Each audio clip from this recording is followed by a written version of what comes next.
Hi, I'm Liz Ennis Brown, Professor of English at St. Michael's College. Welcome to the Student Symposium 2020 and to the English Department's annual Creative Writing presentation. This year we are honored to use this time to present our department's two Creative Writing Award winners, each of whom will be reading from her work momentarily.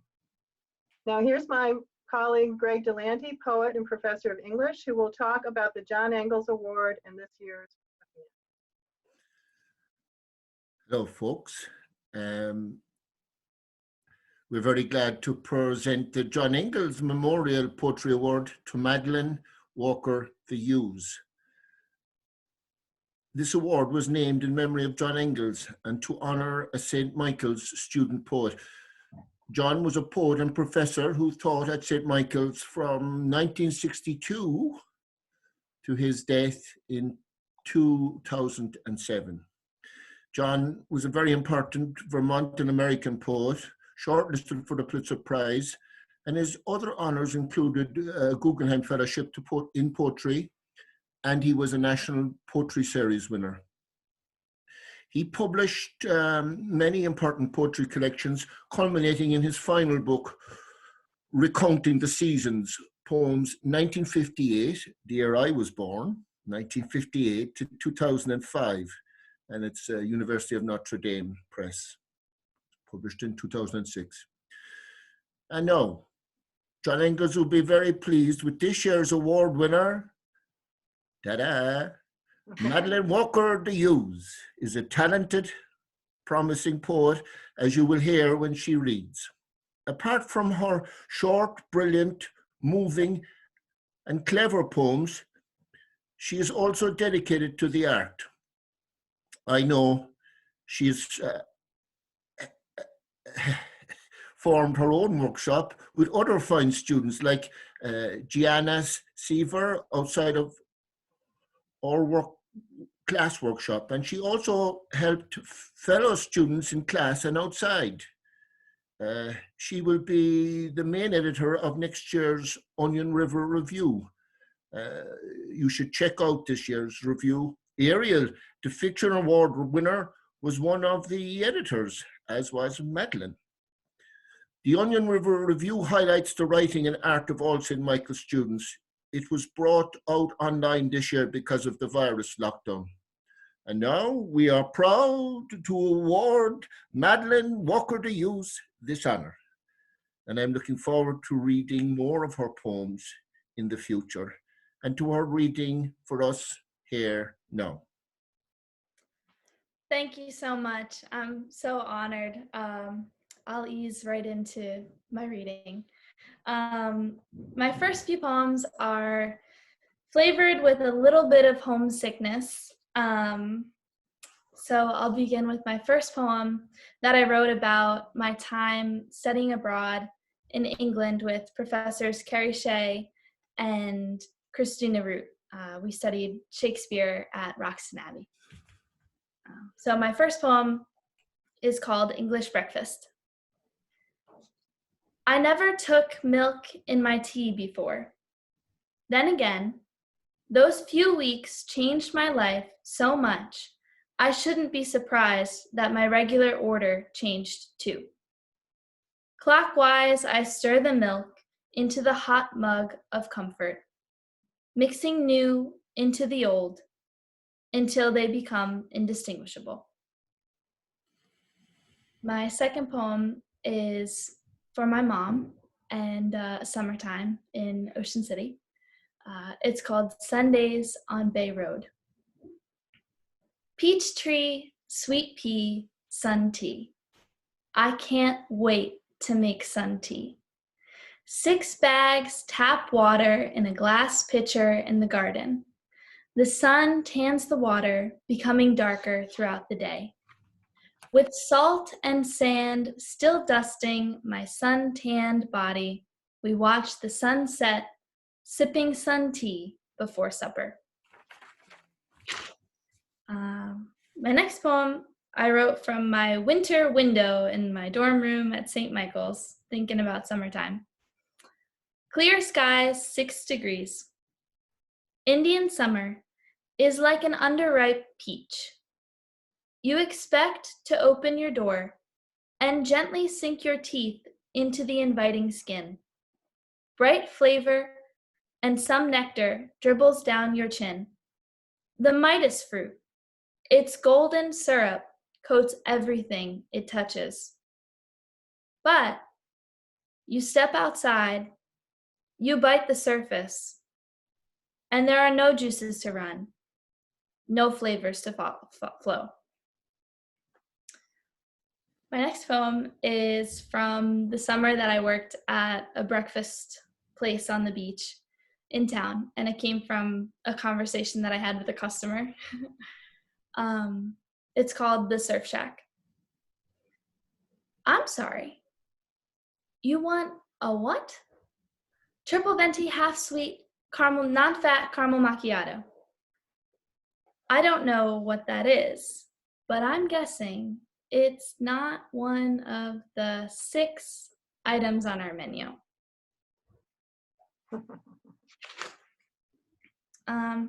My next 2 poems are from conversations that I've had with fellow college students about looking for love on campus and what comes with that.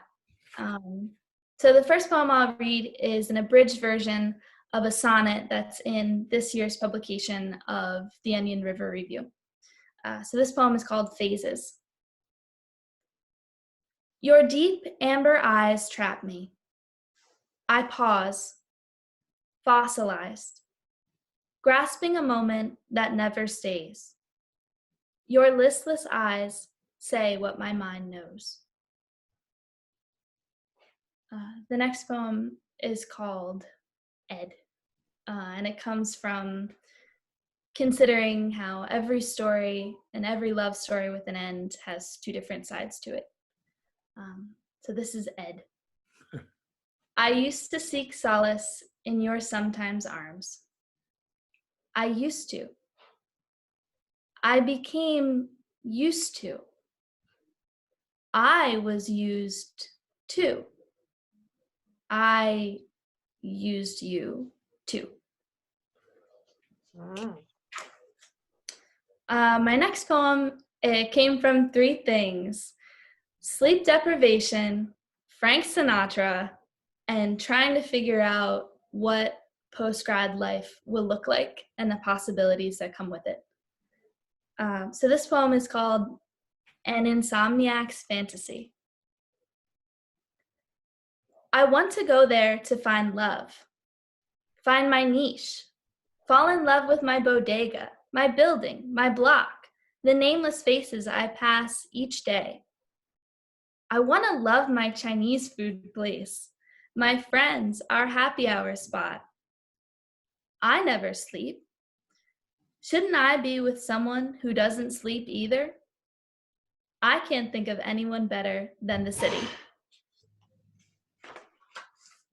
And my last 2 poems came from this tremendous feeling of gratitude and optimism that I found during this time of social distancing and quarantine. So the first one is called Lost Spring. Everyone is talking about what we've lost. But if we all stop talking for a moment, if we settle into a symphony of stillness, we may hear the morning dove's coo and the cardinal whistling through. And the last poem that I'll leave you with is called Good Morning, Sunshine. For flat tires and the swings they become, for budding trees and the doves nestled among their branches, for dribbles of raindrops and flowers breaking the surface of the soil, for the books we cherish and the hands that turn their pages, for hours on the beach with the sweetest of company. For the baker's dozen on the counter while we're dancing in the kitchen. Even for the distance closing the gap between us. Thank you. Thank you. Beautiful, darling. Really beautiful, very good. Such good poems and such bright, sprightly poems. Thank you. Back to me. Hello. There we go. The Will Marquis Award in Creative Prose Writing is given annually to a student who has demonstrated a clear commitment to creative writing, a devotion to craft, and the potential for a future in the field. This award is named for our colleague Will Marquis, who retired 2 years ago after decades of service to the college.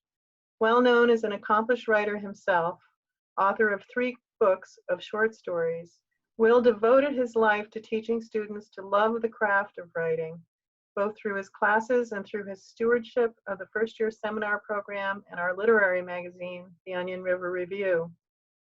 This award was created to let him know how much he means to us and has meant to his many students, including this year's recipient, who had the pleasure of working with him on the Onion before his retirement.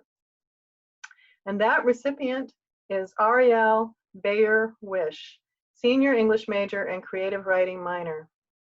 From her very first semester at St. Mike's, Ariel impressed me as that rare student writer with an amazing ear for language, a complete devotion to the writing process, a compelling voice, and a keen sense of purpose. In creative nonfiction, which is her chosen genre, her imagery makes even the most ordinary moments come alive on the page. Whether it's playing the piano, leading a horse, putting one of her baby sisters to sleep, or making a bowl of pasta, she draws you in with unique perspective and insight. I can't express what a pleasure it has been to work with her these past 4 years. Please welcome Ariel Wish. Thank you, Liz. So I'm going to read some excerpts I pulled from a larger piece, a creative nonfiction piece, that I've been working on continuously throughout this really strange and uncertain moment we're all living through. Right now I simply call COVID-19 journal, as that's essentially what it is, as you see, but perhaps that title will evolve in the future as the piece does. Alright, here we go. March 17th, 2020. Today, first day of COVID-19 journaling. Wish I started sooner, but only found inspiration right now. Hear the story of how I found inspiration.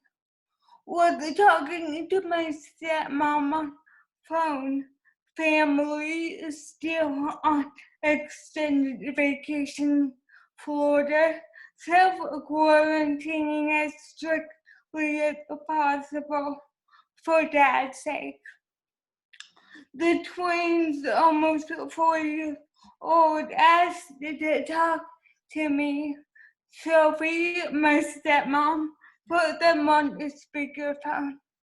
Isabella started, Ollie, we can't come see you yet because of the coronavirus. Heard Sophie playing with Scarlett in the background. Apparently, Sophie tossed Scarlett's doll into the air. Doll landed behind couch. Scarlett told Sophie, Mommy, you should have done that. Now my dolly has the coronavirus. realized then that I needed to start writing for Scarlett and Isabella, who will remember, for their kids and grandkids who will ask us about it someday. So little, so innocent, missing the twins. No, to call Sophie tomorrow. Ask to talk to twins. Another note, trying out a different style for this piece, not typical of me. Found inspiration for style from a short story I read in The New Yorker by George Saunders. Don't know if it's working. His content made sense for it. Don't know if mine does. Probably butchering it. Oh well, kind of fun. Kind of like it. Saw photos of the Times Square shut down, mostly empty. All Vermont public schools closed. March 18th. Found out dad and family not coming back from extended vacation for a while. Dad's at high risk. Heart condition, 2 heart attacks, too risky to travel. Safe choice, worried about dad. May go to mom's later. Not yet though. Stepdad's still working outside home, quarantining alone for now. Made the decision to stay strong. Would it be very easy to slip into depression right now, all alone in this big house? But I can't. Must finish everything you used to draw strong. Today, sad day, hit rock bottom, all up from here. As American novelist Betty Smith once titled a book, tomorrow will be better.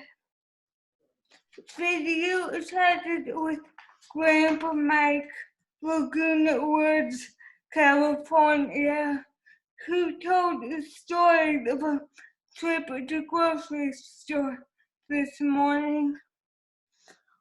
When the opening, 200 people in the freshly stocked paper towel, toilet paper aisle. Grandpa got one roll each, one pack of each. The rest gone 5 minutes. Waited in checkout line for 30 minutes. When I finally got to check out, the cashier informed him that there was a restriction. He could only buy 1 pack of meat. Had 2 on the belt. When leaving, cashier stopped him and gave him the second pack of meat. Said that the woman behind him used her allotment to buy for him. Grandpa tried to pay the woman for it. She wouldn't accept. Wish more people in the world were like a woman in line behind Grandpa. Worried about children who don't have access to technology to continue schooling. Parents who won't help their children with schooling. Worried about children with severe disabilities who will regress without daily access to therapists and instructors, and about neglected children or abused children who lost any escape they had. Worried about parents who can no longer find diapers for the babies because of the hoarding them. Hope they think to use cloth diapers. Hope they can afford them. March 19th. Saw Facebook post that gave chills. Found articles backing it. Post reads, quote, since the lockdown events canals have become crystal clear, Italy coasts have dolphins coming nearer and nearer.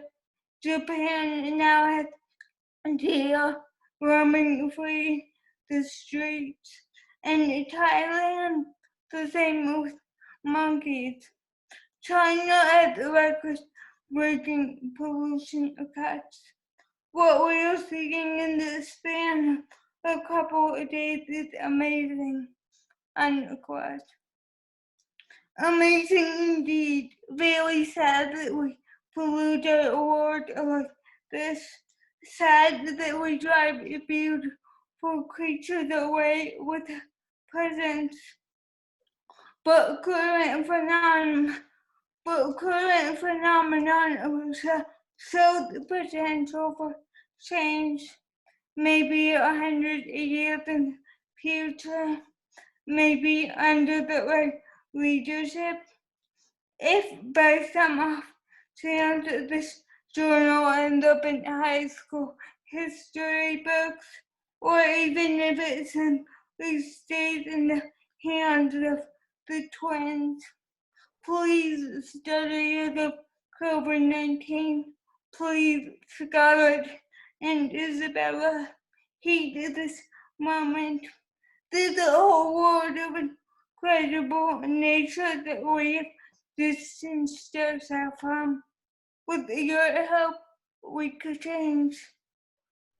California, you're on government mandated lockdown. Everyone must stay home, except when going out to fulfill grocery or medical needs. March 25th. Haven't lived a lot lately, trying to stay on top of homework, but struggling. Oops. You okay? Yeah.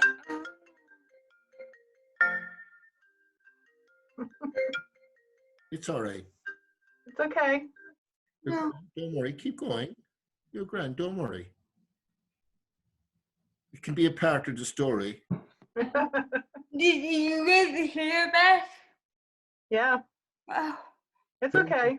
I'm sorry. No big deal. Whew. Sorry about that, everyone watching.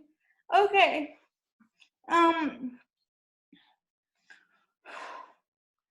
March 25th. Haven't written much lately, trying to stay on top of homework, but struggling, distracted, made some headway on a thesis. Feeling detached, floating in a pandemic, struggling to find ground, feeling as if in a dream, not the surface level dreaming away. No, not this is crazy, it must be dreaming away. Something more, something existential. Can't put my finger on it. Can't connect to anything. March 28th. Never been alone this long, but doing fine. Physically fine. Emotionally fine. It's a necessary skill to have, I think, to be able to sit with your own thoughts for a while, to be entertained by the sound of your own voice singing in the shower or as you cook. Learning a lot from this time. Learning that fine with myself. Another grocery store story from Grandpa over FaceTime. Local grocery now with red tape marking X's on floor 6 feet apart. In line, customers must stay on the X's. Can't approach a cashier until previous customer has left and the cashier is disinfected. Grandpa and Grandma said they go in the morning at designated single shopping time. Grandma started telling me something about the youth not being safe to be around. Many forgetful may forget to wash hands. Grandma started saying something else, but Grandpa mitigated with a loving pat on her hand, as if to say, "Please, dear, you only worry her." March 29th. Living experiences you will remember forever. How do you stay present? A marriage, a birth, a death. How do people do it? How do you ground yourself in a moment that you're so aware will stay with you for a lifetime? Might even change you. How do you feel anything when there's so much to feel all at once? Still floating. March 30th, U.S. Navy ship with 1,000 hospital beds pulled to New York Harbor. Tents sprung up in Central Park. April 1st, woke up at 4 a.m. from a strange dream. In dream, started panicking that the place in the house I had used to Zoom chat with my friends last night didn't make for the right background. Wasn't sure what background would have been the right one, but I had this unsettling feeling that I had chosen it wrong. There was more to my picture, more to my story I needed my friends to know. Possible interpretation of dream. Our current story isn't the one any of us wanted, but the one we're stuck in for now. U.S. has doubled the cases of Italy, the second most affected country. April 2nd, 1,000,000 cases worldwide. April 4th, playing music everywhere, all the time, while cooking, while eating, while taking breaks from homework, if ever sad or lonely, getting tired of my music, need to find more. I saw a viral Facebook post from mother of newborn, gave birth to son 10 days ago. Son was 10 weeks premature and taken straight to NICU. Mother was told today that her husband and their newborn son had been exposed to COVID-19 through one of the nurses assigned to son. Now her and her husband have to stay home away from a NICU baby for 14 days. Can't imagine what reading that post must be like for a pregnant woman right now. What anxiety they must have bringing a small child into such a tumultuous world. It seems like such a delicate matter as is, birthing a small, innocent being into existence, feeling an overwhelming need to protect them. How do you do it in a world like this? How do you protect them when you're far tuned away, leaving them the care of strangers? He's yours and no one else's. He should be with you, right? April 5th. Update from Paulina how Champagne is managing herself, Jean, Lori, and 5 the boarders are sharing chores. Barn is closed to everyone else. Pauline never thought she'd experience anything like this in her lifetime. She told me. Feels surreal. Asked Pauline to give Sadie a hug for me. She told me you say you've been really spunky but now without having lessons. When she brought her in the other day, she trotted all the way from the round pen to her stall.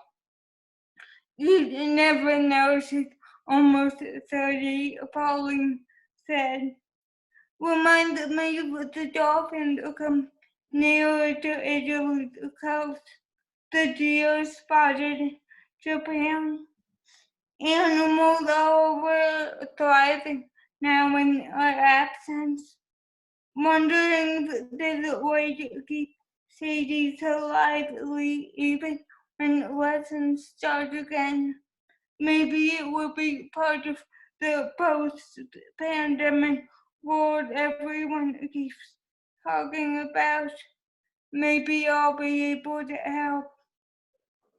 April 6th, first day of the year you can go outside in just a t-shirt or even like sweatshirt has always been one of my favorites, akin to Christmas or Thanksgiving. Today was that day. Walked around the yard, collected trash out back by the woods, lay on trampoline. Lay there on trampoline for hours in t-shirt, sun on your face. Left music on play next, hoping YouTube would find me a new song. It did. Found one I really enjoyed. Stood up and started jumping on trampoline. Don't know what led me to do it, but it felt good. Something new, something different. Felt connected, grounded for the first time in weeks.